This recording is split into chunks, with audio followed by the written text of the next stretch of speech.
Quando os colonizadores europeus chegaram à América, ele já era povoado. Existe uma grande discussão acerca do modo pelo qual o homem conseguia chegar ao continente, tendo em vista que não havia ligação desse com outro continente por meio de terras imensas.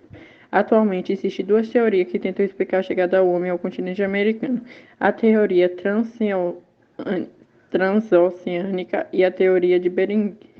Segundo a teoria transoceânica, há cerca de 10 mil anos, os homens que habitavam a Polinésia, na região da Oceania, se locomoveram em direção à América do Sul em pequenos barcos. Esses teriam se movido por meio das correntes marítimas que os conduziram. De acordo com a teoria de Bering, o homem teria chegado à América através do Estreito de Bering, localizado entre o extremo leste do continente asiático e o extremo oeste do continente americano. Os dois pontos se encontram separados por 85 km. Segundo a teoria de Bering, a chegada do homem ao continente americano ocorreu aproximadamente 50 mil anos, quando nômades asiáticos apressaram o Estreito de Bering, que nesse período encontrava-se congelado em razão da era glacial, formando assim uma ponte natural entre os dois pontos. A partir daí, o homem migrou até a parte meridional do continente americano. Essas são a teoria que possui muita aceitabilidade no meio científico, mas não tem certeza quanto às suas afirmações. Esses povos caçavam como mastodontes, preguiça gigante, tigre de dente de sabre e o tatu gigante.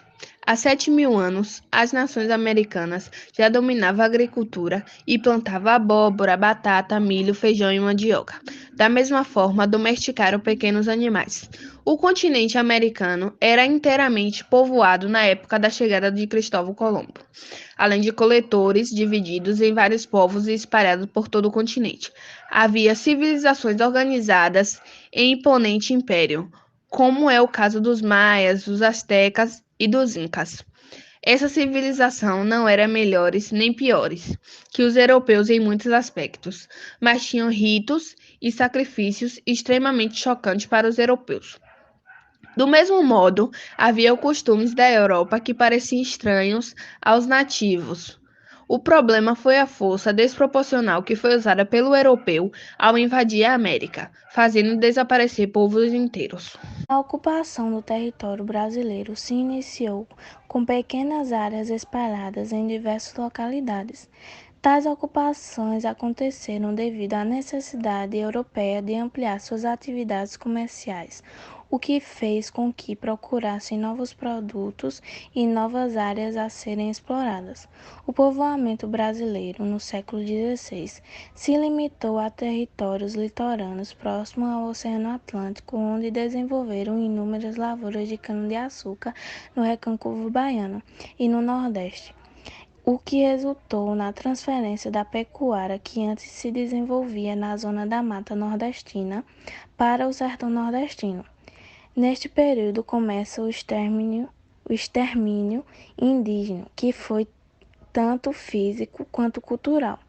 No século XVII aconteceram as primeiras expedições denominadas bandeiras, que povoou em grande escala o território brasileiro, principalmente nas extremidades do rio Amazonas, do rio São Francisco e do sertão nordestino.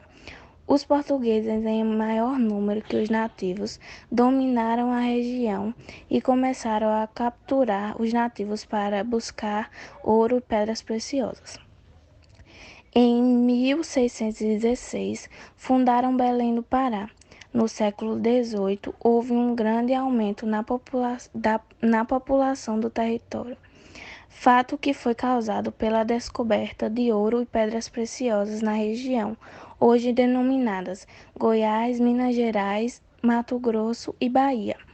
Esta população se alojou em povoamentos dispersos no interior do território, mas estes logo foram se esvaziando.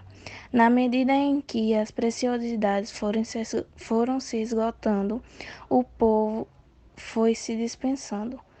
O povoamento ocorrido no interior do território teve intenções de explorar e extrair riquezas de lá, mas este também trouxe alguns benefícios, como a abertura de estradas que dava acesso a regiões litorâneas e o fortalecimento das ligações entre os criadores de gado. No século XIX, houve a grande expansão territorial, onde território ao sul tornaram-se inteiramente povoados. As procuras por algodão e café se intensificaram mais. A prosperidade originada pelo algodão se finda justamente com a Guerra da Independência norte-americana, e, em contrapartida, a do café se intensifica com a sua valorização na Europa. O cultivo do café incentivou o trabalho assalariado e a acumulação de capitais, o que impulsionou o desenvolvimento industrial. Este período ainda marca o início da mecanização, com a instalação de rodovia, dos telegráficos e das companhias de navegação. No início do século XX, ocorreram movimentos de desbravamento e povoamento de novas localidades dentro do território, o que ficou conhecido como as Frontes Pioneiras, se iniciando em São Paulo. Este processo foi baseado na economia que girava em torno do café, onde este necessitava de mais lugares para sua lavoura. O aumento da exportação, o esgotamento dos solos e a facilidade de empréstimos bancários foram a causa desses grandes movimentos, que se tornou no Vale do Paraíba.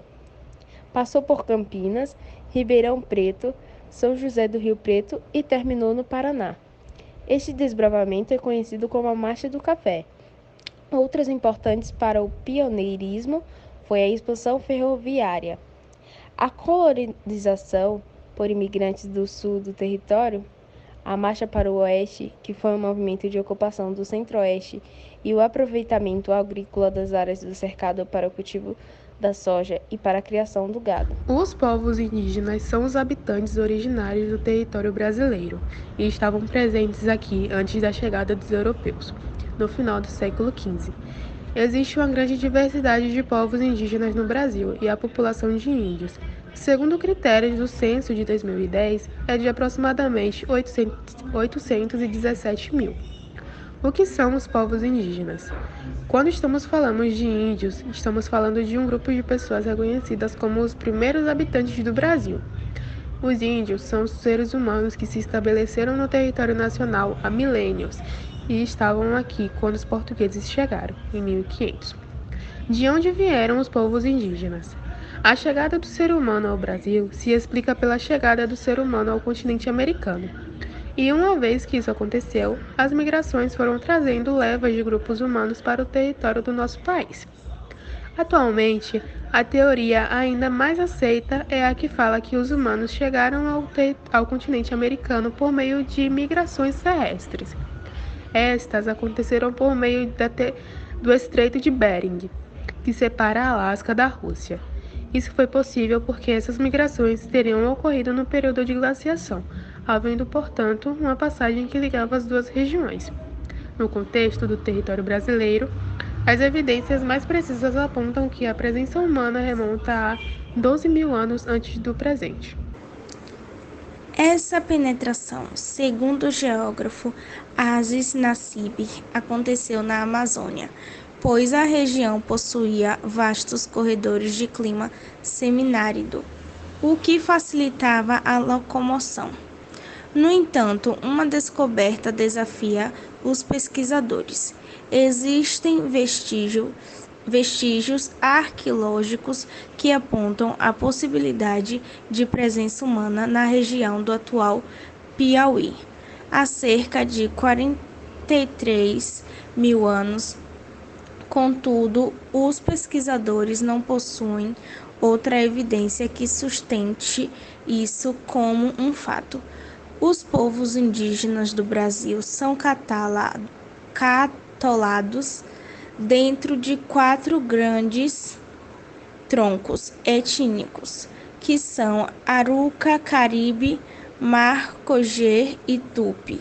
É importante mencionar que nem todos os povos indígenas do Brasil podem ser classificados dessa forma. A diversidade dos povos indígenas significa que cada povo desse pode ter um idioma diferente, assim como formas distintas de organizar-se socialmente, politicamente, economicamente, além de ter tradições e crenças religiosas diferentes. Em sua grande parcela, os índios vivem em tribos e sobrevivem por meio de cultivos de alimentos, bem como da caça e pesca. Alguns povos vivem totalmente isolados da sociedade nacional, enquanto outros são mais receptivos. Dentre os maiores povos indígenas presentes aqui, podem ser citados Guajarara, Terena, Guarani, Kaiowá, Ionami, entre outros.